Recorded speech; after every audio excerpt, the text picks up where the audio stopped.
সুদের টাকা করে ঢুকাইছো, ঘুষের টাকা দিয়ে সন্তান পালো, নিয়ত করো মঈনুদ্দিন চিশতি হইতো, অসম্ভব, কোনোদিন সেটা সম্ভব নয়।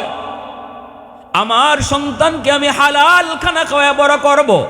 এরপরে ঘরের ভিতরে তারা সালাম কালাম শিখানো, কালেমা শিখানো, আল্লাহর পরিচয় শিখানো, এই সব কিছু দায়িত্ব হলো বাপ মার। ঠিক কিনা জোরে বলো? এজন্য আল্লাহ পাক রব্বুল আলামিন ওই নিউজটা আমাদেরকে দেওয়ার জন্যই পবিত্র কোরআনে সূরা লুকমান নাজিল করেছেন। লুকমান হাকিম একজন আল্লাহর ওয়ালি, ওনার নামে সূরার নাম। কেন লুকমান এত দামি? এত দামি কেন আল্লাহর কাছে? কারণ লুকমান হাকিম তার বাচ্চাকে আল্লাহর পরিচয় শিখাইতেছে। ওয়াইদ ক্বালা লুকমানু লিবনিহি ওয়া হুয়া ইয়াইযুহু ইয়া বুনাইয়া ইয়া বুনাইয়া। আল্লাহর ডাকটা পর্যন্ত আমাদেরকে শিখাইতেছে। আল্লাহ কই, ও দুনিয়ার বাপমার দল, সন্তানকে যখন আমি আল্লাহর পরিচয় তোমরা শিখাও, তখন আমার কাছে এত ভালো লাগে, এত ভালো লাগে। ভালো লাগে বিদায় আমি লোকমানের নামে সূরার নাম করেছি। কারণ লোকমান তার সন্তানকে আমি আল্লাহর পরিচয় শিখাইতেছে। কোন ভাষায় শিখায়? কই কত সুন্দর করে ডাক দিছে দেখো, ইয়া বুনাইয়া। বুনাইয়া শব্দের অর্থ হলো ও আমার বাজান, ও আমার কলিজার টুকরা ফুত, ও আমার সন্তান, এ বেটা, এ পোলা। এটা বুনাইয়া অর্থ নয়। আল্লাহ বুঝাইলেন আমার পরিচয় যখন সন্তানকে শিখাইবা, নামাজ তারে শিখাইবা, নামাজের জন্য যখন আদেশ দিবা, তখন কিন্তু নরম নরম ভাষায় ডাক দিও, বাজান কয়া ডাক দিও।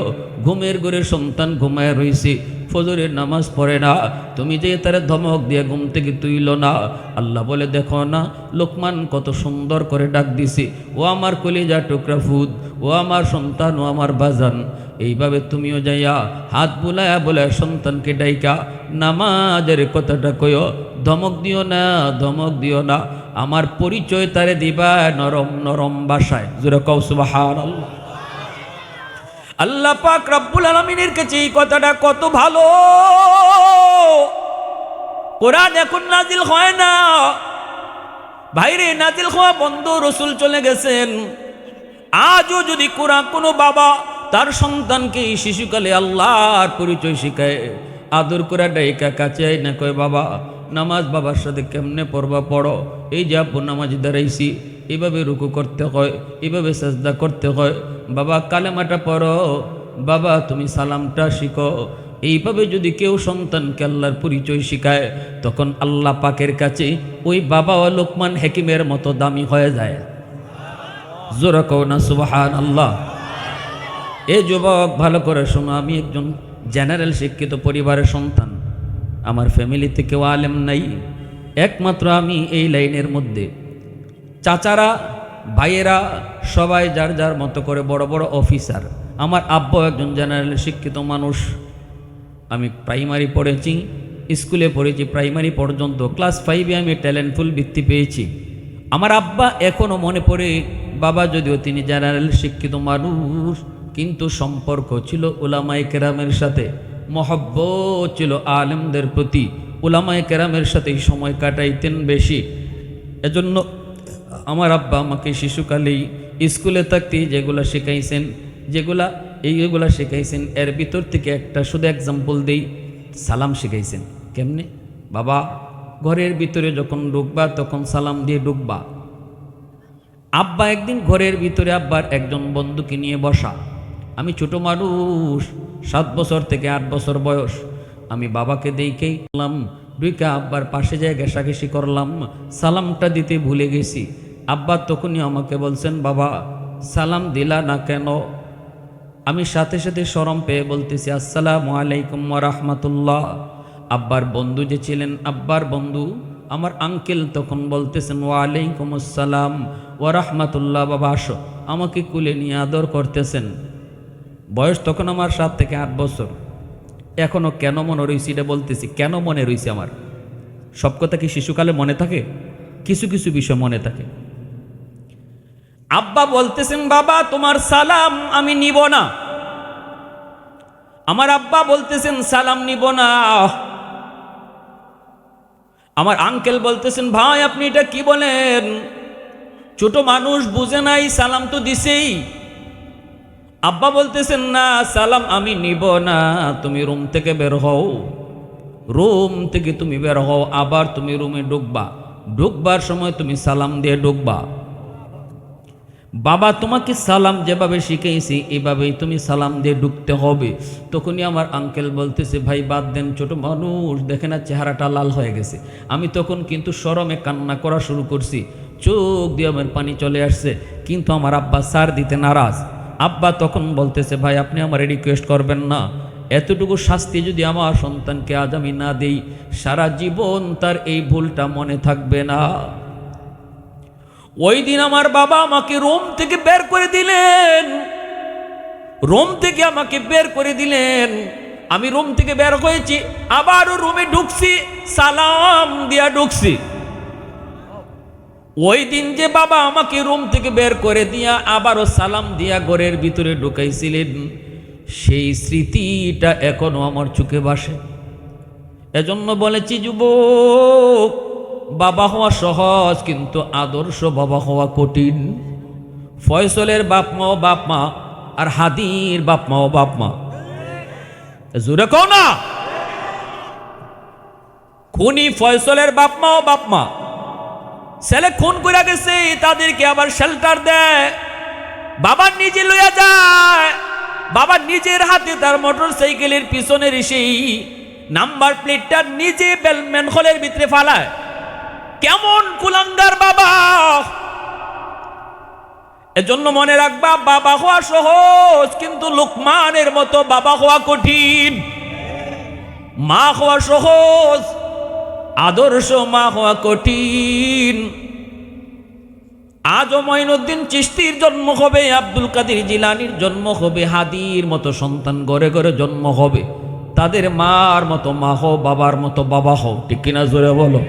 এজন্য রে ভাই দেখেন না, আল্লামা ডক্টর ইকবালরে যখন লন্ডনে নেওয়া হয়, অক্সফোর্ডে যখন তিনি পড়ালেখা করতে যাবেন, অক্সফোর্ডে যখন পড়ালেখা করতে যাবেন, তখন মাকে বলতেছিলেন, মা গো, ও মা, অক্সফোর্ডে আমি কেমন করে মুসলমানি নিয়ে টিকব? মাগো, ডানে আমার ইহুদি, বামেও ইহুদি, সামনেও ইহুদি, পিছনেও ইহুদি, সর্ব জায়গায় শুধু ইহুদি আর খ্রিস্টান, এই পরিবেশে আমি কেমন করে মুসলমানি নিয়ে টিকব? তখনই মা কইছিল, বাজান খোদার কসম করে মায় বলতে পারি, বিন্দু পরিমাণও তোমার মুসলমানি ক্ষতি হবে না। কারণ হলো, শিশুকালে আমি মা তোমার চোখে মদিনার সুরমা লাগায় দিছি। ডানে তোমার খ্রিস্টান, দেখবা তুমি মদিনা, বামে তোমার ইহুদি, তাকাইলে দেখবা তুমি মদিনা। ক্লাস নিতেছে যে শিক্ষক ইহুদি, কিন্তু তাকাইলে তুমি দেখবা মদিনা। আল্লাহু আকবার জোরে বলো। এজন্য শিশুকালটা হলো আমার সন্তানের জীবনের ফাউন্ডেশন। এই ফাউন্ডেশনটা যত মজবুত হবে, আমার সন্তানের জীবনটা তত মজবুত হবে। ঘরের ফাউন্ডেশন যত মজবুত হয়, ঘর তত মজবুত হয়। এজন্য অবহেলায় সন্তানের শিশুকালটা নষ্ট করবেন না। আপনার হাত জোর করে আপনাদেরকে বলি, মুসলমানের সন্তান খালিদ বিন ওয়ালিদ হবে, মোহাম্মদ বিন কাসিম হবে, ঠিক কিনা জোরে বলো। এ ভাইরা বন্ধুরা, ভারতের সেই সন্ত্রাসী রাজা দাহির, সেই রাজা দাহিরের কারাগারে থেকে যখন একজন মুসলিম বোন, কারাগারে থেকে যখন মুসলিম বোন একটা চিঠি লিখেছিল হাজ্জাজ বিন ইউসুফের কাছে। হাজ্জাজ বিন ইউসুফ মুসলিম শাসক, চিঠি লিখেছিল কিভাবে? কয়ে রক্তরে কালি বানাইয়া, নিজের রক্তরে কালি বানাইয়া আর উরনারে চিঠি বানায়া, আল্লাহু আকবার জোরে কও, উরনারে চিঠি বানায়া, রক্তরে কালি বানায়া চিঠি লিখছিল, তুমি তো এখন রাজদরবারে আরাম করো, কিন্তু তোমার মুসলিম বোন দুশমনের কারাগারে বন্দী। এই খবরটা পাওয়ার পর হাজ্জাজ বিন ইউসুফ তার ভাতিজা মোহাম্মদ বিন কাসিম, মাত্র 17 বছরের যুবক, মোহাম্মদ বিন কাসিমের নেতৃত্বে তিনি পাঠায় দিলেন, যাও ভারতের জিন্দানখানা থেকে তোমার মুসলিম 2 বোনকে উদ্ধার করো। মোহাম্মদ বিন কাসিম 17 বছরের যুবক, শুধু দুই বোনকে জিন্দান থেকে বের করেন নাই, বরং গোটা ভারতবর্ষে মুসলমানের ইসলামের পতাকা, কালেমার পতাকা রোপণ করে গেছেন। কারাগার থেকে শুধু মুক্তি করেন নাই, আজ রাজা দাখিরের প্রেতাত্মারা জায়গায় জায়গায় আছে। রাজা দাখিরের প্রেতাত্মারা জায়গায় জায়গায় তারা খাপ্পি মেরে আছে। কিন্তু আমি বলতেছি, দাখিরের পরাজয় যেমন মোহাম্মদ বিন কাসিমের হাতে ছিল, বাংলার ঘরে ঘরে হাদির মতো মোহাম্মদ বিন কাসিম কারা কারা হতে তৈয়ার, হাত উঠে দেখাও।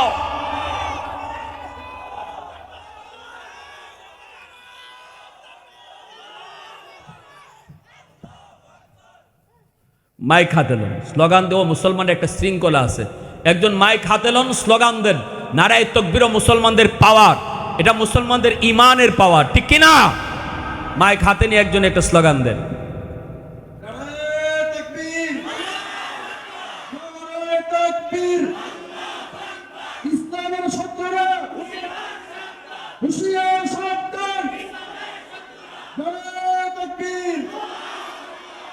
আমার ভাইয়েরা, বন্ধুরা, যুবক, গৌর গোবিন্দ আমার বাড়ি সিলেট। গৌর গোবিন্দ আমাদের ভাই বুরহান উদ্দিন আকিকা করার অপরাধে তার সন্তানটারে হত্যা করলো। বুরহান উদ্দিনের হাতটা কেটে ফেললো গৌর গোবিন্দ। তিনি মুসলিম শাসকদের কাছে খবর পাঠান।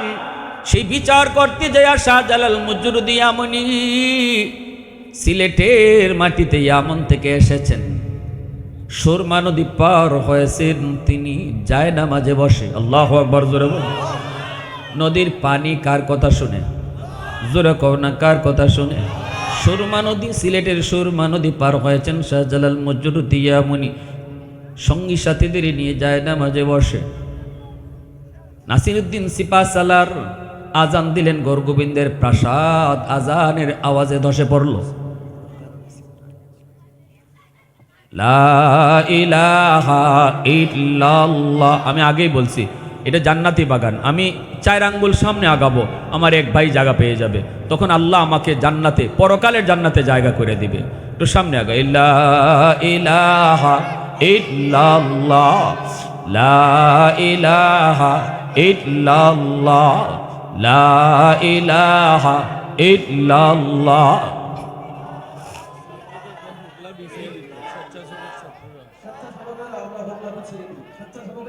লা ইলাহা ইল্লাল্লাহ।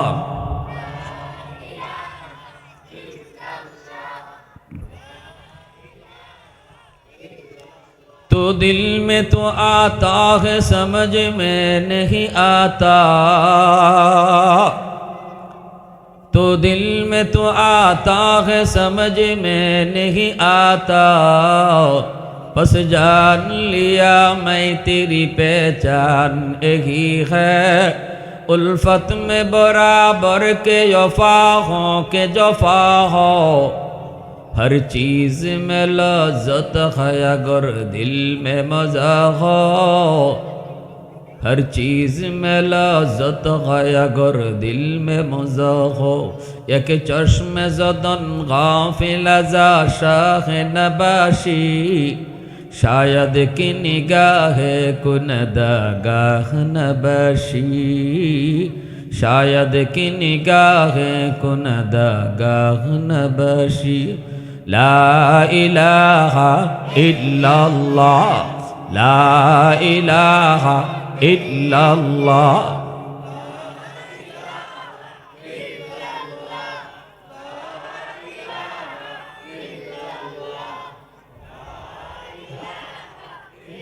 ला इलाहा इल्लल्लाह मुहम्मदुर रसूलुल्लाह। জোরে সুরে বলো সাল্লাল্লাহু আলাইহি ওয়াসাল্লাম। আমি বলতেছিলাম, গৌর গোবিন্দের মোকাবেলা করছেন শাহজালাল মুজরুদি ইয়ামনি। গৌর গোবিন্দ পলায়ন করলো, খতম হলো, কিন্তু তার প্রেতাত্মারা রয়ে গেল, ঠিক কিনা? আমরা ভালো করে তাদেরকে জানাই দিতে চাই, গৌর গোবিন্দের প্রেতাত্মারা শুনো, শাহজালালের উত্তরসূরিরাও মরে যায় নাই। ঘরে ঘরে কিন্তু শাহজালালের উত্তরসূরিও জন্ম নিছে। অতএব মনে রাখো, এক হাদি চলে গেছে, হাজারো হাদি, লক্ষ হাদির জন্ম দিয়ে গেছে। এ যুবক, এজন্য বলি সন্তানটারে প্রথমেই তুমি মাদ্রাসায় পড়াও, কোরআন পড়াও। হাদি কিন্তু প্রথমে মাদ্রাসায় পড়ালেখা করেছে, আল্লাহর কালাম দিলের ভিতরে নিয়ে ঢুকছে, রসুলের মহব্বত কলিজার ভিতরে নিয়ে এসে ঢাকা ইউনিভার্সিটিতে ঢুকছে। এজন্যই ইমানের ভিতরে এত মজবুত। তাওয়াক্কুল সবসময় কার উপরে করছে? কথাগুলা দেখছেন নি? এত সোশ্যাল মিডিয়া আসতেছে, কথাগুলা কি, কথাগুলা শুনলে আমাদেরই পশম দাঁড়ায় যায়, পশম দাঁড়ায় যায় যে তার কি পরিমাণ তাওয়াক্কুল ছিল আল্লাহর উপর। কিন্তু একটা কথা যখন শুনি গো, তখন আর চোখে পানি রাখতে পারি না। যখনই কয় আমার মাথায় গুলি লাগলে আমি হাসি মুখে বরণ করে নিব, আমি শহীদ হব, কিন্তু আমার একটা দুধের বাচ্চা আছে, আমার বাচ্চাটারে তোমরা দেইখা রাইখো। যখনই কয় আমার বাচ্চাটারে তোমরা দেইখা রাইখো, তখনই কলিজা ছিঁড়ে যায়। অবুঝ বাচ্চাটারে আমরা কেমনে বুঝ দিব মালিক? সে যে এতিম হয়ে গেল, তার বাবা দুনিয়ায় নাই, এই কথাটা আমরা অবুঝ বাচ্চারে কেমনে বুঝাবো? এজন্য বলি শুনো, নিজের সংকল্পবদ্ধ করো। শিয়ালের মতো 1000 বছর বাঁচার প্রয়োজন নাই, সিংহের মতো একদিন বাঁচো, ঠিক কিনা জোরে কও। এজন্য বলি যুবক, খাজা কুতুবউদ্দিন বখতিয়ার কাকি রহমতুল্লাহ গেলেন মা সন্তানকে নিয়ে উস্তাদের কাছে হাজির হলেন। উস্তাদজি, আমার সন্তানকে আপনি আলিফ বা শিখাইয়া দেন। উস্তাদে বলতেছে, বাবা কুতুবউদ্দিন পড়ো আলিফ বা তা সা। কিন্তু খাজা কুতুবউদ্দিন ছোট্ট বাবু, তিনি কান্দেন আর বলতেছেন, উস্তাদজি আলিফ বা নয়, আলিফ লাম মিম যালিকাল কিতাবু লা রাইবা ফীহ। উস্তাদ কয় পড়ো আলিফ বা, কিন্তু ছোট্ট বাবু কুতুবউদ্দিন কয় আলিফ লাম মিম। পবিত্র কোরআনের 15 পারা হিফজ শোনায় দিছে। উস্তাদ অবাক হয়ে চোখের পানি ধরে কান্দে আর কয়, বাবা কুতুবউদ্দিন, কেমন করে তুই 15 পারা হাফিজ হলি? তোমার মা কেন এমন মজা করলো, ঠাট্টা করলো? মার কাছে এসে যখন জানতে চাইলেন, মায় কান্দে। সেজদায় পরে মায় কয়, উস্তাদজি খোদার কসম, আমি মা নিজেও জানি না আমার কুতুবউদ্দিন কেমনে 15 পারা হাফিজ হয়েছে।